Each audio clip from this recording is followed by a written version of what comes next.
Featherweight division. Introducing first, and out of the red corner. This man's a mixed martial artist, weighing under 145 pounds. And out of Shaolin MMA, descending Fionn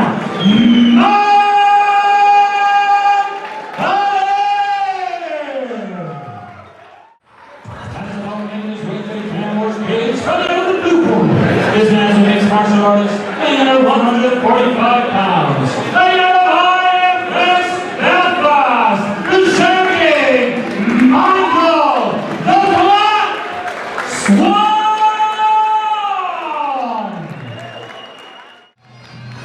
Clarmore's 34 and it is now the turn of the featherweights. We have Fionn McAleer out of Shaolin MMA in Galway in the black trunks, taking on IFS's Michael the Black Swann, who's in the black and green trunks. Your third man in the cage is Mr. Peter Lavery. This is Noel O'Keefe calling the action alongside Phil Campbell, and we're on their way, Phil. Touch your gloves. Interestingly, this is our second rematch of the night. These two gentlemen met pretty much exactly a year ago to the day. So I'm speaking to Fionn, and he says he's really looking the opportunity to show how he's grown as a martial artist. And so is Michael Swann, who I know has been working diligently on his wrestling. That's one thing about when, you know, amateurs fight. A year is almost like a lifetime in the difference of the evolution of the fighter. So, be interesting to see what comes in. Swann was just off target with that knee. Big leg kicks from Swann, reverting back to his bread and butter, which is his striking. Former Irish kickboxing champion in his own right. Just the 10 years of experience, I believe, Phil. Just the 10. Just the 10 years and a gold at the 2017 World Martial Arts Games. So he's got that on his locker. So we'll be interested to see will McAleer be happy to stand with him. He is. Both fighters are quite long and tall for this weight class as well. Nice shot on the inside, but McAleer runs through it, looking for the takedown, but good defense and a beautiful knee. Another knee to the body. And pinpoint accuracy as well. That will just pull away any gas tank there. But McAleer just pushes through it, gets it to the mat, but he needs to be careful. This gives us an opportunity to see how Michael Swann has evolved as a mixed martial artist. What he's going to do. Does he have a dangerous guard? Is he going to revert to type and try and get back to his feet? Or will he be happy to work in the guard? You can see he's switching and he's trying to push off the hips and constantly changing the angle, looking for something, but McAleer uses that to step across into side. But Swann, a bit of a scramble, and lands up at full mount for McAleer. McAleer needs to be very cautious here, take his time, and he was going for the arm, but Swann was acutely aware of that and used it to reverse Fionn McAleer. Swann used his almost Dalsim-like limbs to push himself off the fence wall there. Excellent work and cage awareness. Fionn just trying to lock him up right now, trying not to take any damage.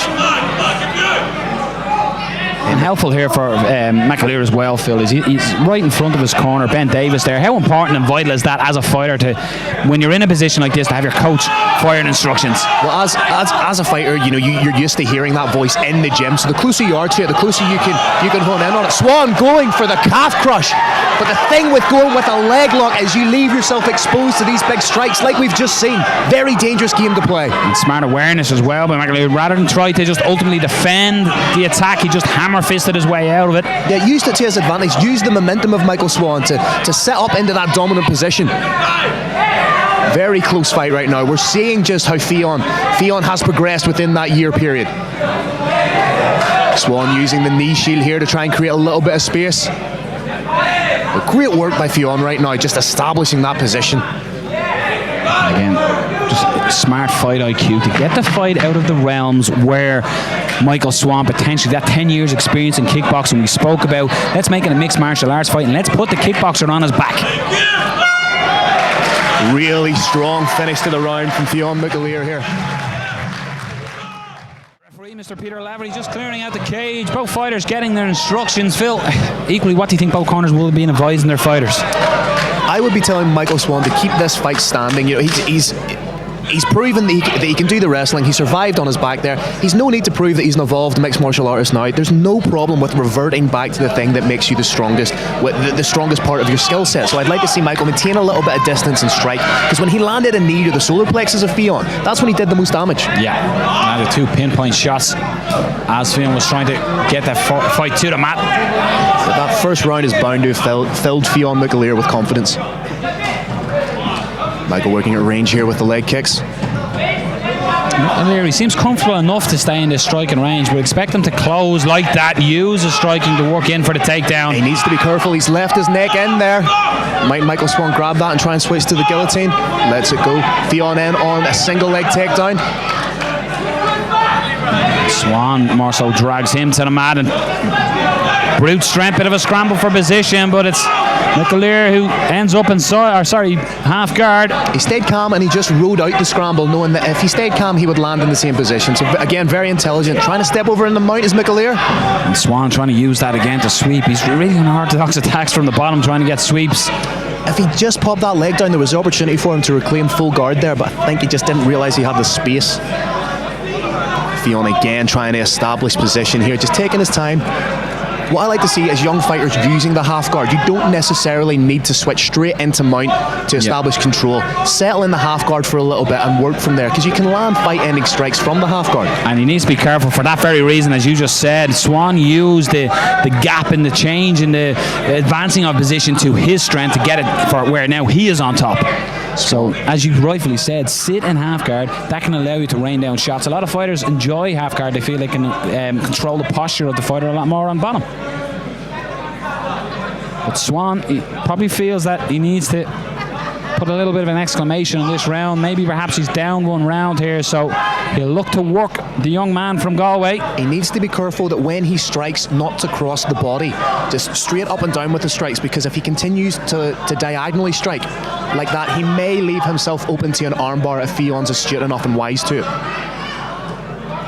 Needs to watch out for the triangle here. Up kicks as well, happy enough to get it back to the feet, so McAleer makes it no time, looking to close that distance. Oh, big head kick, but Fionn McAleer must be hungry because he just ate that. Exchanging knees, but it's Swann who's having the more success again in that knee range. I'd like to see him dig for the underhooks as opposed to trying to grab the torso. Wide base, but great power by McAleer to get it back to the canvas. Because when you grab the torso like that, you're essentially binding yourself to your opponent, almost giving them more momentum to work with the double leg takedown. That's got to be frustrating for Swann, Phil. He got it back, he stood him back up and is instantly taken back down again. But look how intelligently Fionn McAleer is triangling the legs there of Michael Swann. Crossing the legs, yeah. Elevate the legs ever so slightly above the hips so that they don't have that mobility, so they're stuck in that position. Very intelligent from Fionn. And Swann just again, brute strength, is going to end the round in the guard of McAleer, looking for an arm or triangle possibly, but time runs out. But again, Swann, he might be a little frustrated going into his corner, looking for advice coming into the third. Peter Lavery just doing some final checks with both fighters, getting ready for the third. And we were saying in between rounds, Phil, that Swann just needs to keep himself off the cage wall, because that's where McAleer is closing the distance and getting the takedown each time. If we look at this objectively, to who's been scoring the takedowns, he's been establishing those high scoring takedowns. For me, it's been Fionn. So potentially Michael Swann could be down 2 rounds here. He may need a finish to win this fight. Well, you could argue that, you know, one of the hallmarks of how judging is done is octagon control or cage control. Big kicks open up from Michael Swann. I think he smells a little bit of blood in the water. He's got the impetus now. He has the bit between his teeth. Maybe his corner told him you need to step on the gas in the third round, and Swann is obliging. You have Luke Roach in his corner there, one of the best Muay Thai fighters on this island. So I think he's told him to go out and really take the fight to Fionn. Be aggressive. Looking low normally means he's going to go high, Michael Swann. Fionn is trying to close that range and get it down, and that's more so what Swann needs to do, is get the separation, stay in the centre of the Clan Wars cage. And hit on big right hand by Swann, just off target with the kick, and McAleer uses that kick to close the distance, get the body lock. Does the right thing, looking for the trip, there it is. Brilliant IQ, fight IQ there by McAleer. He used Swann's kick and momentum against him. And he stepped right in the mount. He may try and look for grapevines here. He does, just to flatten Michael Swann out. Swann maybe going to try and kick off the cage like it did in the first round, but McAleer aware of it. Needs to try and dig in for an underhook here. He's flat back, and so he needs to get up on a hip. He needs to get up on a hip and try and create a little bit of space. Try and pop one knee through. Perhaps reclaim half guard, then full guard. He needs to work. He needs to shrimp out. And Fionn is staying heavy on top and controlling Swann. Swann was trying to move, but he was riding the wave on top, was McAleer, and Swann looks to kick off the cage again, and heavy hips again by Fionn McAleer. Stops that, looking for an arm potentially, sits up and Michael Swann using those long limbs to try and roll out. Swann is out. He needs to scramble and somehow get back. But excellent work again by Fionn McAleer to end up in the better position in that scramble. Fionn in side control now. May look to slide the knee across the belly, but right now he's in a dominant position. I don't think he needs mount. Michael Swann needs to be careful not to give up his back. Again, Fionn established that mount. Has wrist control, and again Swann uses them long legs to kick off, and he needs to go for it. Here is Michael Swann. Time is against him. You'd almost like to see him separate and get up here, Phil. Yeah, I'd like to see him just avoid this clinch game on the ground. Just let go, stand up, and then just throw everything at Fionn. Because he was having really early success with those head kicks, working off his jab, landing strikes. Right now, I'm not quite sure this is enough to win the fight. Maybe enough to win the round, so it'll be interesting to see what way judges score round 1 and 2. Potentially round 1, the closest of all 3 rounds. 10 second clapper goes. Oh, to be a judge, Phil Campbell. Big strikes by Michael Swann to finish the round. Yeah, no, I would not like to be judging this fight. A very close fight. That first round, it may all hinge upon that first round and how each judge is scoring that. And what we've seen in that fight, we said at the start of this that this was a rematch. We've seen the evolution of both fighters.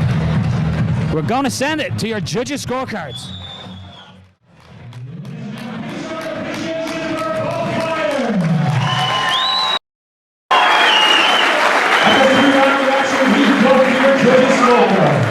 Your judges' score is 29-28, 30-27, and 29-28.